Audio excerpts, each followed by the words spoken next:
السلام علیکم۔ ملکی اور غیر ملکی تازہ ترین خبروں کے لیے دیکھتے رہیں کے نیوز چینل انٹرنیشنل۔ یوٹیوب پر ہمارا چینل سبسکرائب کیجیے اور رہیں دنیا بھر کی خبروں سے باخبر۔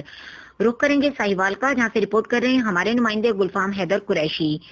ڈپٹی کمشنر بابر بشیر نے اسپیشل مجسٹریٹس کی کارکردگی پر عدم اطمینان کا اظہار کرتے ہوئے سختی سے ہدایت کی ہے کہ وہ عوام کو ناجائز منافع خوری سے بچانے کے لیے روزانہ کی بنیاد پر کارروائیاں تیز کریں تاکہ مختلف اشیاء صرف کی سرکاری نرخوں پر عمل درآمد کو یقینی بنایا جا سکے۔ اپنے دفتر میں پرائس مجسٹریٹس کی کارکردگی کا جائزہ لینے کے لیے ہونے والے اجلاس سے خطاب کرتے ہوئے انہوں نے کہا کہ رمضان المبارک کے دوران مقررہ نرخوں پر اشیاء صرف کی فروخت کو یقینی بنانا سب سے بڑا ٹاسک ہوگا، جسے عہدہ برا ہونے کے لیے سخت محنت کی ضرورت ہے۔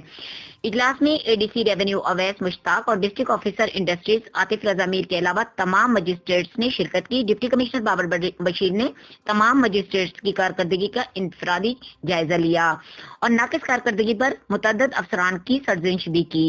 ڈسٹرکٹ آفیسر انڈسٹریز عاطف رضا میر نے بتایا کہ ضلع ساہیوال میں مارچ کے پہلے 21 دنوں میں 2643 چیکنگ کی گئی، جن میں 255 خلاف ورزیوں پر 6,29,400 روپے جرمانہ عائد کیا گیا اور ضلع ساہیوال کا پورے صوبے میں پرائس چیکنگ میں 15واں نمبر ہے۔ ڈپٹی کمشنر نے شہر کے مضافاتی علاقوں اور دیہاتوں میں ناجائز منافع خوری کی شکایت پر بھی ناراضگی کا اظہار کرتے ہوئے پرائس مجسٹریٹ کو ہدایت کی کہ وہ شہروں کے ساتھ ساتھ قصبات اور دیہات میں بھی پرائس چیکنگ پر خصوصی توجہ دیں۔